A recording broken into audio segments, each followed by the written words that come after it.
Marcus Whitmore forced his wife Elena to serve as his mistress's personal maid for 6 humiliating months, watching her scrub floors while his girlfriend mocked her poverty before he divorced her to marry the woman she'd been cleaning up after. But what Marcus didn't know as he signed those divorce papers with a smirk was that Elena's poor Aunt Catherine, the frail woman he'd laughed at during their wedding, the one who wore thrift store dresses and lived in a modest apartment, had just passed away and left Elena 100% ownership of Thornhill Industries, the very company where Marcus worked as a senior vice president, the empire he'd spent 15 years climbing, now entirely controlled by the wife he'd just humiliated and discarded. How will Marcus react when his new bride's first day as Mrs. Whitmore coincides with the company-wide memo announcing their new CEO? What will happen when Elena walks into the boardroom he's sitting in, not as his defeated ex-wife, but as the woman who now controls his career, his salary, his future? And will Marcus finally understand what he destroyed when he forced the woman who truly loved him to become a servant to his mistress, unaware that the poor aunt who raised her was actually one of the most powerful women in the city? Elena's hands trembled as she poured champagne into crystal flutes, watching bubbles rise like tiny accusations. Across the penthouse living room, Marcus's mistress, Vivian Cross, reclined on the white leather sofa that Elena had purchased with her own money 3 years ago, back when this apartment still felt like home. Back when Marcus still called her my love instead of help.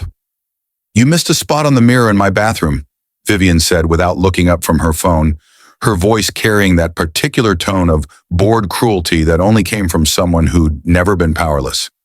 "I shouldn't have to tell you twice, Elena. That's the 3rd time this week."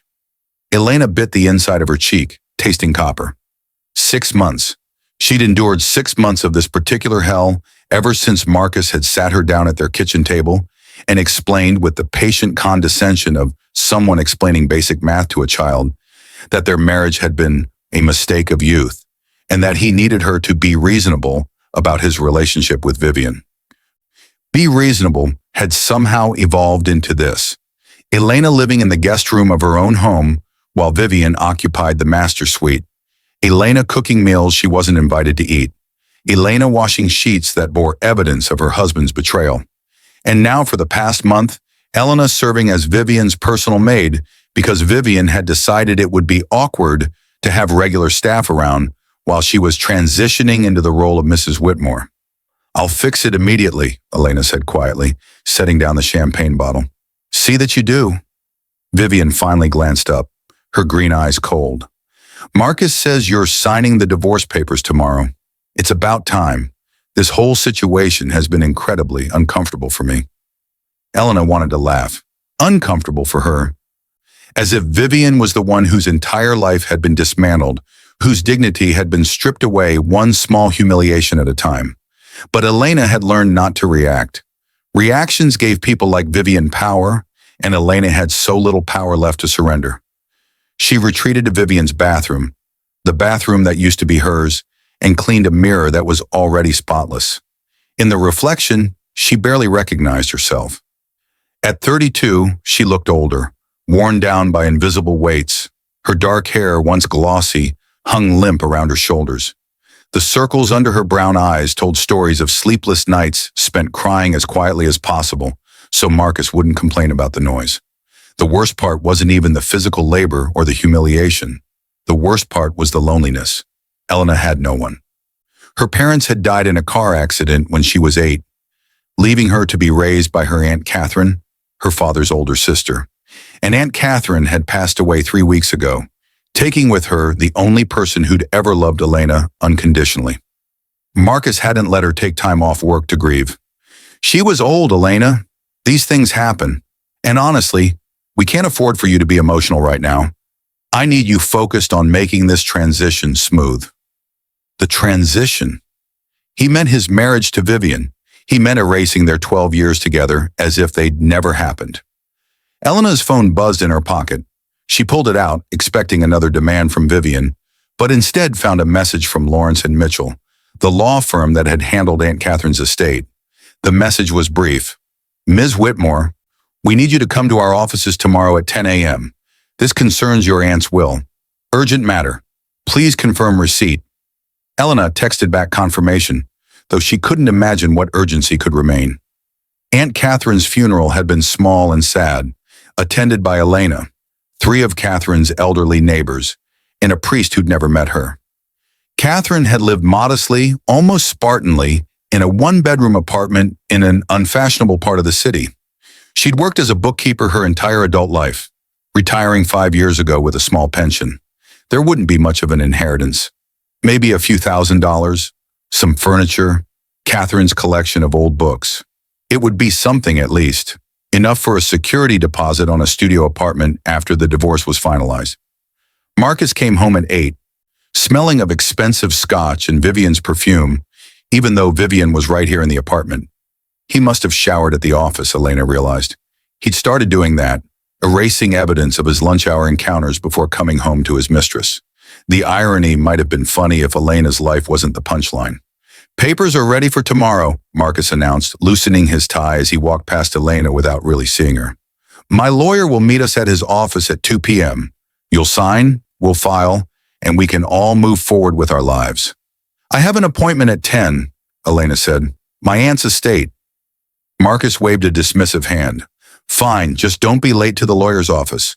I have a meeting at 3. Thornhill Industries is announcing some kind of restructuring, and I need to be there. Could be an opportunity for a promotion to executive VP. Elena nodded. Marcus had worked at Thornhill Industries for 15 years, climbing from a junior analyst to senior vice president. It was a good job, prestigious, well paid. He made $400,000 a year plus bonuses, and he never let Elena forget that she, with her modest salary as a bookkeeper at a small nonprofit, just like Aunt Catherine had been, was dependent on his success. "Tomorrow," Marcus continued, already walking toward the master bedroom where Vivian waited, "everything changes. New life, Elena. Better for everyone." Elena stood alone in the hallway, surrounded by photographs that chronicled a marriage that had died so slowly she hadn't noticed until it was already a corpse she was being forced to carry. In one picture, taken on their honeymoon in Tuscany, Marcus looked at her with something that might have been love. In another, from their 5th anniversary, they stood in front of their first apartment, hopeful and young and stupid enough to believe in forevers. There was one photograph Marcus had always hated, their wedding day, with Aunt Catherine standing beside Elena in a simple gray dress from a thrift store, her hair gray and thin, her smile enormous. Marcus's parents had made snide comments about her appearance, about Elena's unfortunate family situation, about how Marcus was marrying down. Catherine had heard every word but had hugged Elena anyway and whispered, "You deserve happiness, my darling girl. I hope he gives you that." He hadn't, but tomorrow Elena would be free of the obligation to keep hoping. She cleaned the kitchen after Marcus and Vivian went to bed, washing dishes that neither of them would thank her for washing, wiping counters that would be dirty again by morning. The repetitive motion was almost meditative, allowing her mind to drift to memories of Aunt Catherine. Catherine had been quiet and reserved, never demanding attention or affection.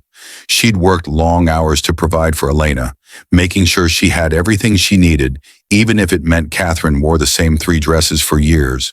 She'd taught Elena about dignity and hardship, about maintaining integrity when the world was cruel, about the difference between being poor and being powerless. "Money comes and goes, Elena," Catherine had said once, when Elena was 15 and crying about not being able to afford the designer clothes her classmates wore. "But character stays. Remember that. The wealthiest person I ever knew was miserable because he'd sold his soul for a bigger bank account. Don't confuse having things with being someone worth knowing." At the time, Elena had thought it was just something poor people said to feel better about being poor. Now, watching her husband choose a woman who valued his money over his character, Elena understood what Catherine had meant. She finished cleaning at midnight, then retreated to the guest room that had become her prison cell. Tomorrow she would sign papers that officially ended her marriage. Tomorrow she would collect whatever small inheritance Catherine had left her. Tomorrow she would begin the impossible task of rebuilding a life from ruins. But tonight, Elena let herself cry for everything she'd lost. Her parents, her aunt, her marriage, her dignity, her belief that good things happen to good people. She cried until there were no tears left, until she was hollow and empty and ready, finally, for whatever came next. The law offices of Lawrence and Mitchell occupied the 42nd floor of the Chandler building, all glass and steel and hushed wealth. Elena had never been in a place like this, where the receptionist wore Chanel and the coffee was served in actual china. "Ms. Whitmore," the receptionist said with a warm smile that seemed genuine, "Mr. Lawrence is expecting you. Please follow me." Robert Lawrence was 70, silver-haired, and had the bearing of someone who'd spent a lifetime handling important matters with discretion. He stood when Elena entered, gesturing to a leather chair that probably cost more than Elena's car. "Ms. Whitmore, thank you for coming on such short notice." He studied her with eyes that seemed to see too much. "I'm very sorry for your loss. Catherine was an exceptional woman." "Thank you," Elena said, unsure what else to say. Had he known Catherine personally? It seemed unlikely. Lawrence opened a file on his desk, thick with documents. "I'll be direct, Ms. Whitmore, because I suspect you have other appointments today. Your aunt's will is quite straightforward in its provisions, but somewhat complex in its implications. Catherine Marsh left her entire estate to you as her sole beneficiary." Elena nodded. She'd expected that. "I understand. I know it won't be much, but I'm grateful for whatever she was able to leave me. She was all the family I had." Something flickered across Lawrence's face. Surprise, maybe, or concern. "Ms. Whitmore, I don't think you understand. Your aunt was Catherine Marsh, founder and, until her death, sole owner of Thornhill Industries. Her estate is valued at approximately $700 million. As of this moment, you own 100% of Thornhill Industries, including all subsidiaries, all assets, and all operational control." The words hit Elena like physical blows, each one impossible. Thornhill Industries, $700 million. Catherine Marsh, founder. No, Elena said, her voice thin and strange in her own ears. "That's not possible. My aunt was a bookkeeper. She lived in a one-bedroom apartment. She shopped at thrift stores. She was—" "Careful," Lawrence said gently. "Catherine was extraordinarily careful about maintaining her privacy.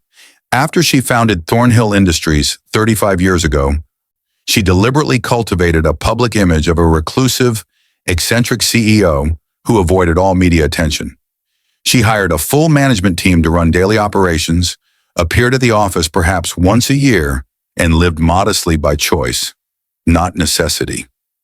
Elena's mind spun, trying to reconcile the aunt she'd known with this impossible revelation. But why? Why would she hide this from everyone? From me? Lawrence pulled out a photograph from the file, sliding it across the desk. It showed a young Catherine, maybe 30 years old, beautiful and confident, standing in front of a building Elena recognized. Thornhill Industries headquarters. "Your aunt believed that wealth corrupted relationships," Lawrence explained. "She'd seen it with her own parents, who died fighting over money. She wanted to raise you with real values, wanted you to love her for herself, not for what she could give you. She also wanted you to build your own life, make your own choices, find your own path. She believed that telling you about her wealth would have changed everything about your relationship."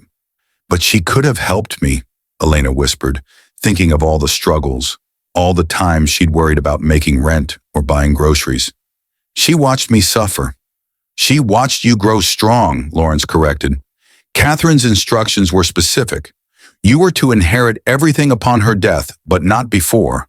She believed you needed to experience life without the cushion of wealth to truly understand its value and its dangers.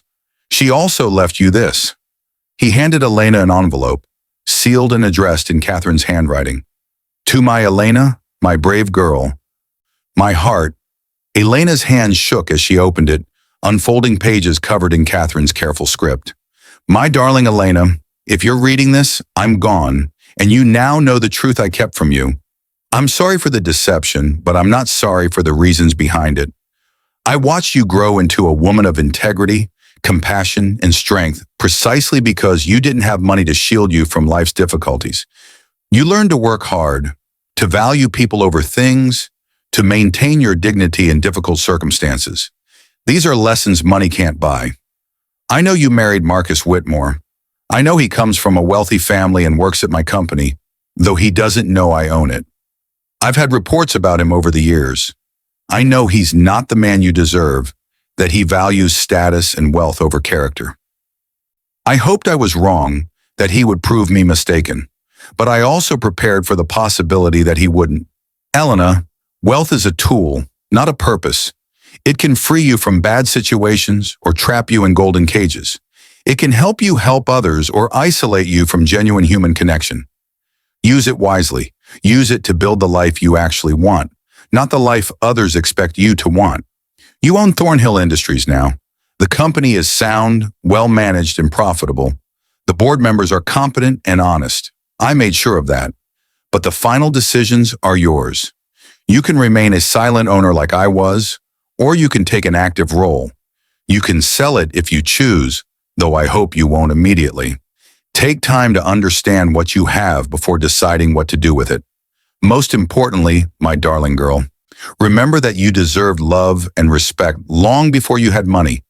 If the people in your life don't value you now, they don't deserve to benefit from what you've inherited. Choose carefully who you trust with this knowledge. I loved you from the moment your father placed you in my arms when you were born. I loved you through every scraped knee, every teenage heartbreak, every triumph and failure. I loved you not because of what you might become, but because of who you already were. Don't ever forget that. The money doesn't change your worth. You were always worthy. Build a beautiful life, my brave girl. You've earned it. All my love, always, Aunt Catherine. Elena read the letter 3 times, tears streaming down her face, before she could look up at Lawrence again.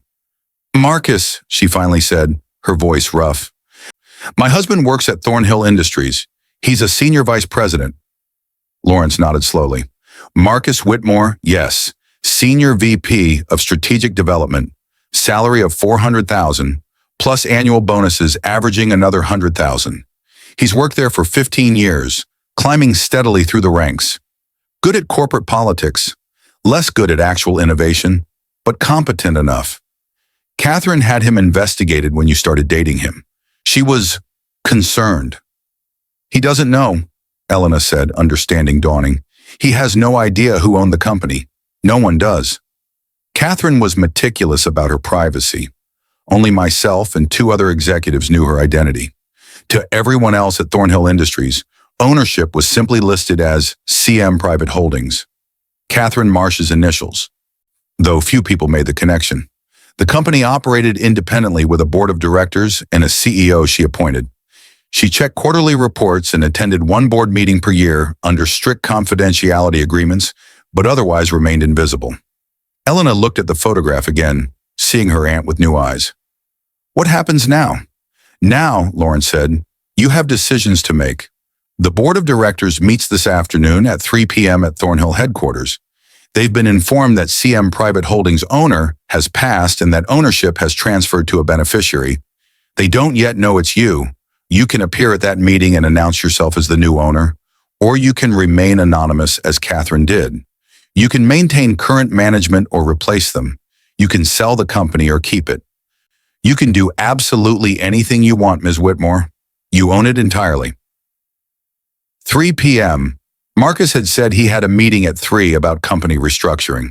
He would be in that boardroom, along with all the other executives, waiting to hear about changes in ownership, having no idea that his wife, the woman he'd forced to serve his mistress, the woman he was divorcing today at 2 p.m., now controlled every aspect of his professional life.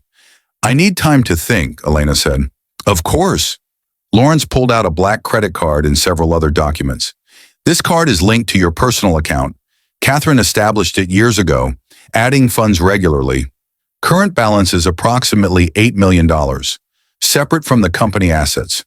These documents grant you access to Catherine's apartment, her real apartment, not the 1-bedroom she showed people, and to a private office she maintained here in the city.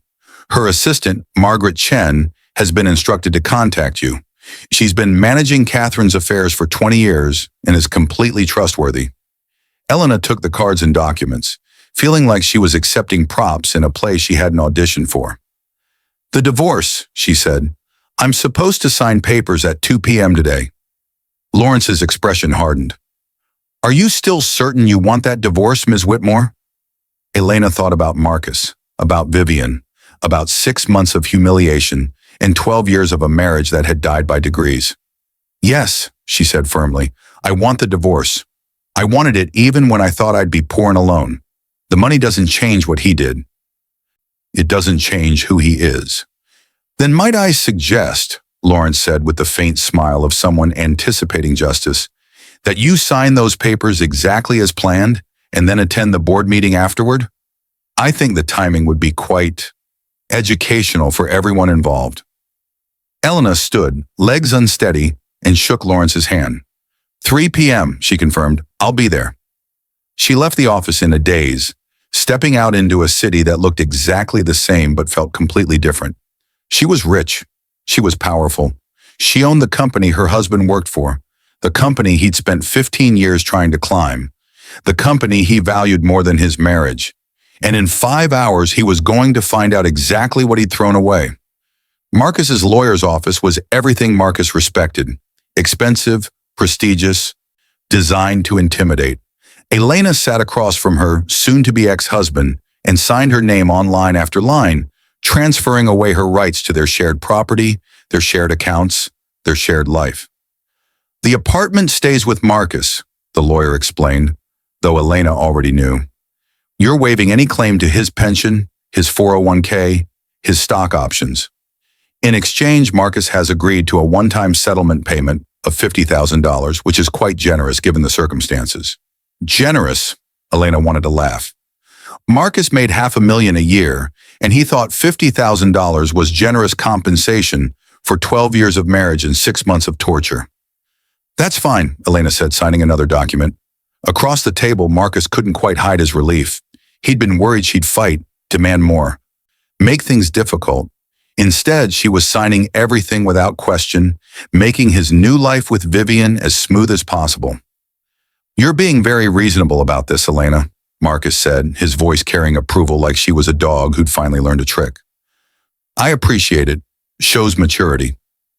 Elena met his eyes, really looked at him for the first time in months. He was handsome in a generic way. Strong jaw, good hair, expensive suit. But there was something hollow behind his eyes, something that valued appearances over substance, status over character, winning over being worthy of winning. I'm being reasonable, Elena agreed, because I want this over. Smart. Marcus signed his own name with a flourish. You'll be fine, Elena. $50,000 is enough to start over. Get a studio apartment, maybe take some courses. Improve yourself. You're still young enough to find someone else, maybe someone more on your level. His lawyer looked uncomfortable. Vivian, who'd insisted on attending, smirked from her chair by the window. I'm sure I'll manage, Elena said quietly. It's final then, the lawyer announced. I'll file the paperwork today. The divorce will be official in 30 days, but effectively, you're both free to move forward with your lives immediately. Marcus stood, already checking his phone. I need to go. Company meeting at 3, important one. Elena, I'll have someone pack up your things from the apartment. You can pick them up next week. Actually, Elena said, standing as well, I have a meeting at 3 too, at Thornhill Industries headquarters. Marcus frowned. Why would you be going to Thornhill? Estate matters, Elena said, which was technically true. I'll see you there, Marcus. She walked out before he could ask more questions, leaving him confused and Vivian annoyed. The divorce was final. She was free. And in 45 minutes, she would walk into that boardroom and watch Marcus's world implode. Elena had time to stop at Catherine's real apartment, the address Lawrence had given her. It was in the Carlisle building, one of the most exclusive addresses in the city, a penthouse that occupied the entire 55th floor. The view was spectacular, the furnishings elegant but comfortable, the walls covered with photographs Elena had never seen. Catherine with business leaders, Catherine receiving awards, Catherine at charity galas, but also Catherine at Elena's college graduation, Catherine at Elena's wedding, Catherine at 1,000 small moments Elena hadn't known anyone was documenting. In Catherine's office, Elena found folders labeled with her name, filled with report cards, school projects, certificates, newspaper clippings from when Elena had won a local writing contest at age 12. Every significant moment of Elena's life, carefully preserved. A note was pinned to the most recent folder, dated 3 months ago. Marcus Whitmore. Concerns increasing. Marriage appears troubled. Investigation continuing. Meeting with L&M to finalize will and transfer plans. Elena must be protected. Catherine had known. She'd known Marcus was treating Elena badly. Known the marriage was dying. Known Elena would need help. And she'd prepared this nuclear option, this weapon of financial destruction, just in case Elena needed it. Margaret Chen, Catherine's assistant, called at 2:30. Ms. Whitmore, Mr. Lawrence informed me you'll be attending the board meeting. I've prepared everything you'll need. The board members know only that the owner's heir will be presenting herself. Security has your credentials. You'll have Catherine's seat at the head of the table. I don't know what to say, Elena admitted. I've never run a company. Catherine didn't either at first, Margaret said warmly, but she learned, and she built something extraordinary. The board will help you. They're good people. Catherine made sure of that. Just be yourself, Ms. Whitmore. Be the woman Catherine raised you to be. That's enough. At 2:45, Elena walked into Thornhill Industries headquarters, wearing a dress she'd bought that afternoon with Catherine's credit card. Simple, elegant, expensive. Security greeted her by name, escorting her to the executive floor, leading her to a private entrance to the boardroom. You'll enter from here, the guard explained. The board members will come in through the main entrance. You'll be announced after everyone is seated. Elena waited in the small anteroom, her heart pounding so hard she could hear it. Through the partially open door, she heard people filing in, conversations about quarterly earnings and market positioning and the mystery of the new owner. And then she heard Marcus's voice, loud and confident. My money's on some investment group. They'll probably clean house, bring in their own people. Not worried, though. My numbers are solid. Might even position myself for a promotion out of this. Always the optimist, Whitmore, someone else said with a laugh. What's this I heard about you finally divorcing that wife of yours? Finalized today, Marcus said, pride evident in his voice. Married too young. You know how it is. But I'm with Vivian Cross now. She's actually at my level. Makes a real difference being with someone who understands success. Elena's hands clenched into fists. At my level. As if Elena's worth could be measured by Marcus's metrics. As if 12 years of love and loyalty meant nothing because she hadn't been born into money. The board chairman called the meeting to order. Ladies and gentlemen, thank you for assembling on short notice. As you know, CM Private Holdings, our owner, has passed away. We're here today to meet the heir who has assumed 100% ownership of Thornhill Industries. Please welcome our new owner and CEO. The guard opened Elena's door, gesturing for her to enter. Elena took a breath, channeling every ounce of dignity Catherine had taught her, every lesson about strength in the face of cruelty, and walked into the boardroom. 14 faces turned toward her. 13 showed polite interest and curiosity.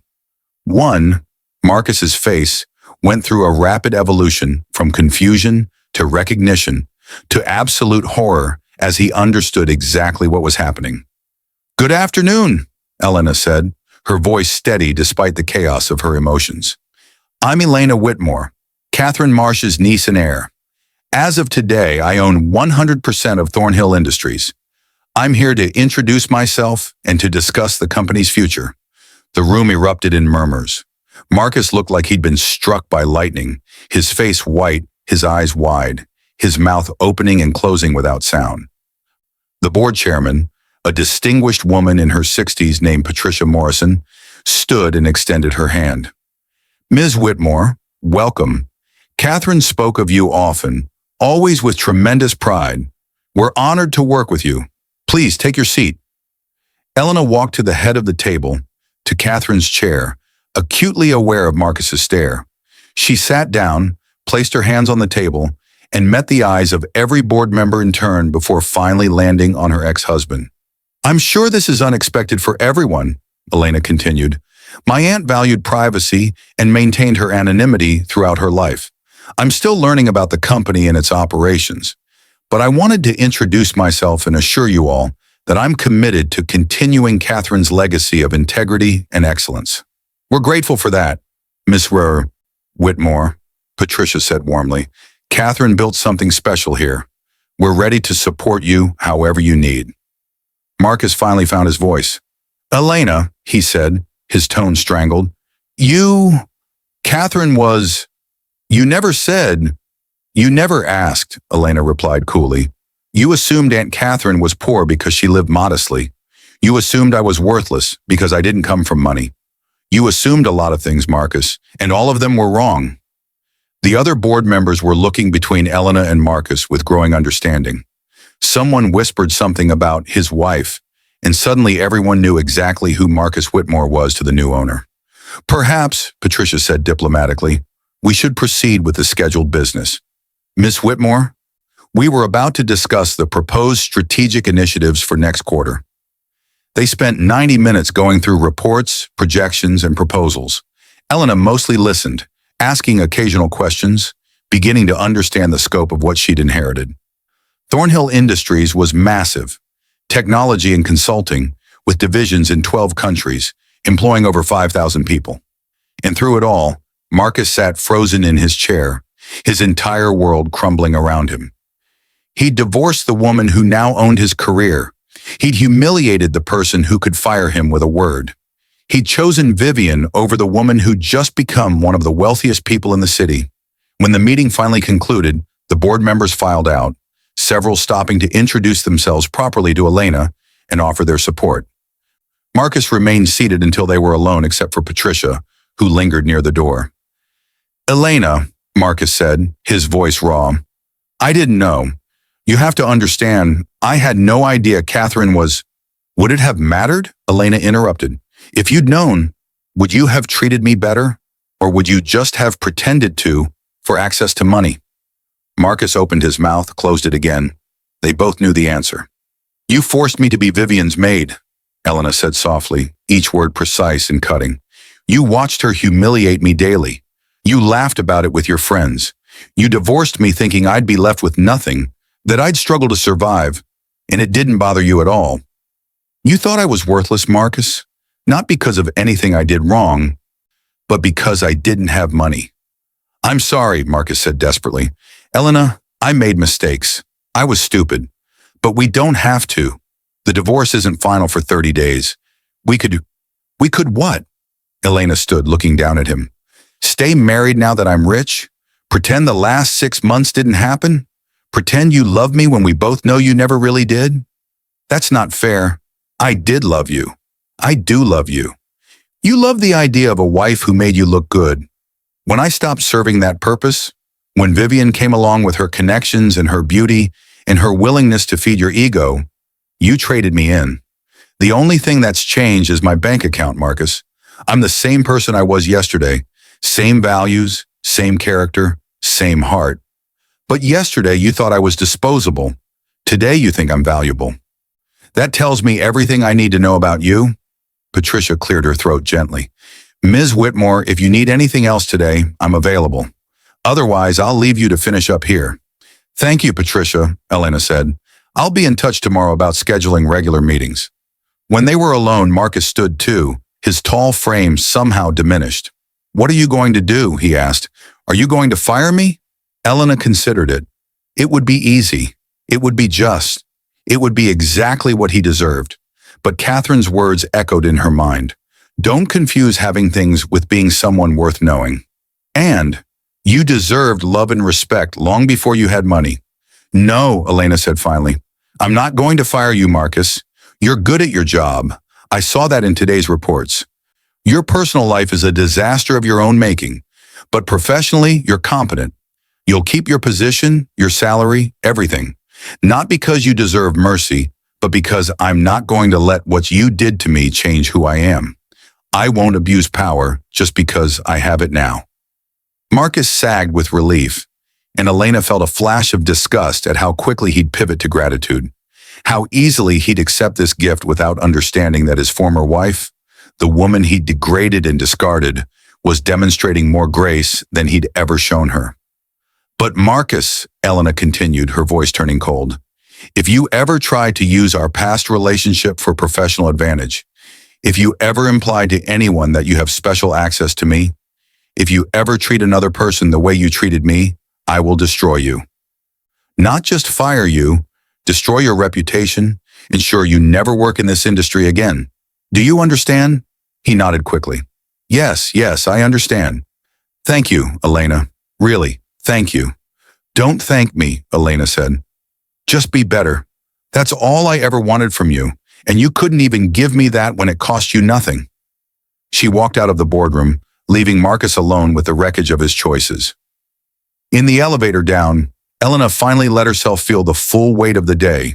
Rage at Marcus's betrayal, grief for Catherine's loss, terror at the responsibility she'd inherited, and underneath it all, a strange, fragile hope that maybe, just maybe, she could build something meaningful from these ruins. Her phone buzzed, a text from an unknown number. Ms. Whitmore, this is Margaret Chen. I'm in the lobby if you'd like company for dinner. Catherine always said that big days should end with good food and better conversation. My treat, or rather your treat, since you're paying my salary now. Elena smiled, her first genuine smile in months, and texted back, I'd like that very much. 3 months later, Elena stood in the conference room at Thornhill Industries headquarters, presenting a new initiative to the board. She'd spent those 3 months learning the business, meeting with department heads, reviewing strategies and operations. She'd also spent them rebuilding herself, piece by piece, into someone stronger than she'd been before. Margaret had become not just an assistant, but a friend, introducing Elena to Catherine's actual life, the charities she'd funded anonymously, the scholarships she'd established, the quiet ways she'd used her wealth to help people who reminded her of herself. Elena had taken Catherine's example and expanded on it, establishing the Catherine Marsh Foundation to support education and opportunities for young people from difficult circumstances. She'd also sold the penthouse apartment she'd shared with Marcus, bought a beautiful brownstone in a quiet neighborhood, and furnished it entirely with things she chose for herself. No more white leather sofas, no more carefully curated spaces designed to impress. Her new home was warm and comfortable and entirely hers. Marcus had stayed on at Thornhill Industries, keeping his head down, doing his job, pretending the past had never happened. Elena barely saw him. Their departments didn't overlap. And she'd made it clear to everyone that her failed marriage had no bearing on business operations. Vivian had lasted exactly 6 weeks after the divorce before leaving Marcus for a hedge fund manager, proving that her love had been exactly as shallow as Elena had always known. But the real growth had been internal. Elena had started therapy, processing years of emotional abuse, recognizing patterns she'd ignored, understanding how she'd lost herself trying to save a marriage that had been doomed from the start. She'd reconnected with old friends she'd drifted away from during her years with Marcus, built new friendships with people who valued her for herself, slowly remembered what it felt like to be valued. The expansion into green technology, Elena told the board, aligns with both our company values and market opportunities. Catherine always said Thornhill Industries should lead, not follow. This is our chance to lead on something that matters. The board members nodded, taking notes, asking thoughtful questions. They'd been skeptical at first, understandable, given that Elena had appeared out of nowhere with no business experience. But she'd proven herself thoughtful and willing to learn, balancing innovation with caution, listening to advice while making her own decisions. After the meeting, Patricia pulled Elena aside. You're doing remarkably well, she said warmly. Catherine would be proud. But how are you doing personally? This has been an enormous adjustment. I'm okay, Elena said, and realized it was true. Some days are harder than others. I miss my aunt. I grieve the years I wasted on a marriage that was never going to work. But I'm building something new, something mine. That's all we can do, Patricia agreed. Build from where we are, not where we wish we'd been. Elena returned to her office, Catherine's old office, now redecorated with Elena's style, and found a package on her desk. Inside was a framed photograph she'd never seen. Catherine and Elena at a park when Elena was maybe 7 years old, both laughing at something beyond the camera's frame. On the back, in Catherine's handwriting, "My brave girl, always brave, even when you didn't feel brave. I'm so proud of who you are." Margaret appeared in the doorway. "Found that in Catherine's safe deposit box," she explained. "She had dozens of photos of you stored away. I thought you might like this one." I love it, Elena said, placing it on her desk where she could see it every day.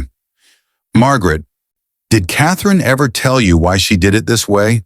Why she gave me everything after she died instead of helping me while she was alive? Margaret settled into a chair, considering the question. She used to say that the hardest gift to give someone was the chance to be strong. She could have rescued you from every bad situation, solved every problem with money, but then you'd never have learned who you were without it. She wanted you to know your own strength before you had wealth to hide behind. Do you think she was right? I think, Margaret said carefully, that you're sitting in this office, running a $700 million company after surviving something that would have broken many people.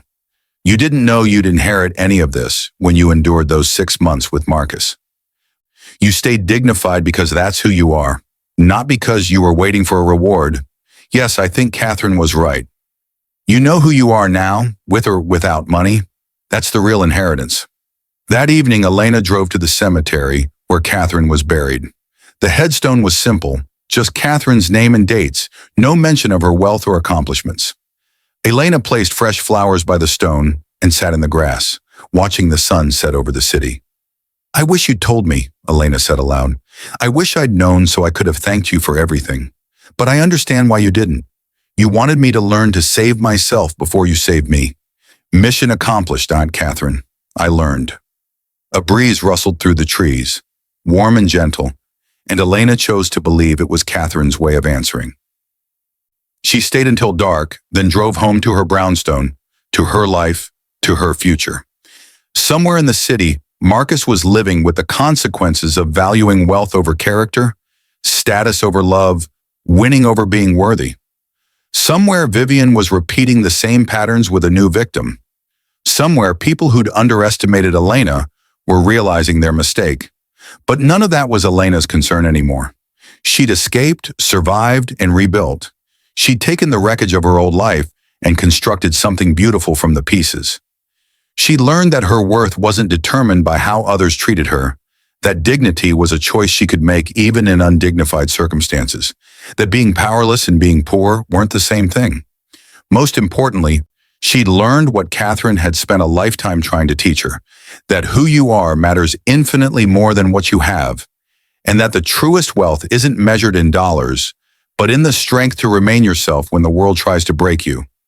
Elena Whitmore, once forced to serve as her husband's mistress's maid, once discarded as worthless, once dismissed as too poor to matter, unlocked her door and walked into a home that was entirely hers, paid for with money that had always been hers, built on a foundation of character that no one could ever take away. And she smiled finally, genuinely, freely, because she'd survived hell and come out the other side not bitter but better, not broken but unbreakable, not defeated but victorious in ways that mattered more than Marcus would ever understand. The poor aunt had left her everything, but the real gift hadn't been the money. It had been the chance to discover that Elena had been strong enough, worthy enough, valuable enough all along.